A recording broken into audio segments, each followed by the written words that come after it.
বলছে পাল্টাতে হবে, কি জমি পাল্টাবে কি রে মমতা ব্যানার্জি পাল্টাবে, সেটা আমরা ঠিক বুঝতে পারলাম না।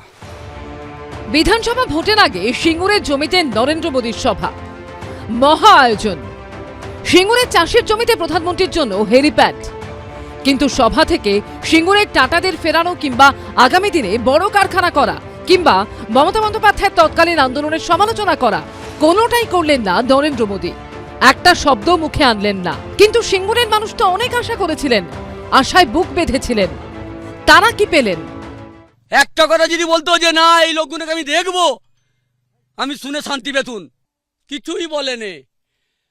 একবার চিল্লে উঠলো, যত দর্শক আছে সব ভয় হয়ে গেল যে এবার কিছু বলবে। তাও আমি বুঝতে পারি না যে কিছু বললো না। বলে ঠিক আছে তোমাদের পাশে আমি আছি, দেখছি কি করতে পারি। কারখানা যদি হয় কি,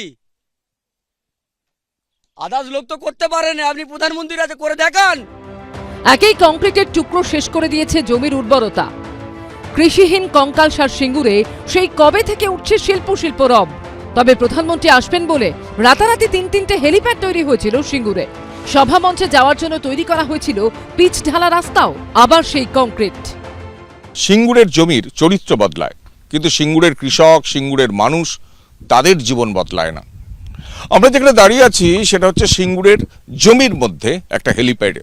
এই জমিতেই একটা সময় কারখানা গড়ে উঠেছিল। এই জমিতেই একটা সময় সেই কারখানা নজিরবিহীনভাবে চূর্ণ বিচূর্ণ করে কৃষকদের হাতে জমি ফেরত দেওয়া হয়েছিল। আয়োজন বিরাট, কিন্তু নিট রেজাল্ট কিছুই লাভ হলো না। এই যে খরচা হলো, আমাদের উপর দিয়ে যা হলো, সাধারণ মানুষ যে খরচাটা হলো সেটা আমাদের উপর ঘাড়ে চাপলো। কৃষকদের বাড়ি বাড়ি গিয়ে আমন্ত্রণ পত্র বিলি করে এসেছিলেন বিজেপির প্রাক্তন রাজ্য সভাপতি। তাতে আশার আলো দেখেছিলেন কৃষকরা। কিন্তু রবিবার সূর্যাস্তের পর সিঙ্গুর আবার তলিয়ে গেল সেই অন্ধকারেই। আমরা ভেবেছিলাম হয়তো শিল্প করবে, কিন্তু কিছু বললই না। কোথাও শিয়াল চড়ে বেড়াচ্ছে, কোথাও ধানের বদলে একটু একটু সর্ষে চাষ হচ্ছে। আর মোদীর সভার পর ফের চোখে সর্ষে ফুল দেখছে সিঙ্গুর। কৃষ্ণেন্দু অধিকারীর রিপোর্ট, এবিপি আনন্দ, সিঙ্গুর। 2016 সালের এসএসসি মামলায় বড় নির্দেশ সুপ্রিম কোর্টের। বয়সে ছাড় নিয়ে কলকাতা হাইকোর্টের নির্দেশে স্থগিতাদেশ দিল বিচারপতি সঞ্জয় কুমার এবং বিচারপতি কে বিনোদ চন্দ্রনের বেঞ্চ। সর্বোচ্চ আদালতের পর্যবেক্ষণ, শুধুমাত্র চাকরিরত, দাগি নন এমন বা আনটেন্টেড প্রার্থীদের ক্ষেত্রে প্রযোজ্য ছিল মূল মামলার রায়। জাস্টিস অমৃতা সিনহা বলছে যারা আনটেন্টেড, মানে আনটেন্টেড সবাই, যারা ওয়েট লিস্টে ছিল বা ছিল না, যারা অ্যাপ্লাই করেছে তারা হচ্ছে সব আনটেন্টেড। সেইটার তফাৎ আছে।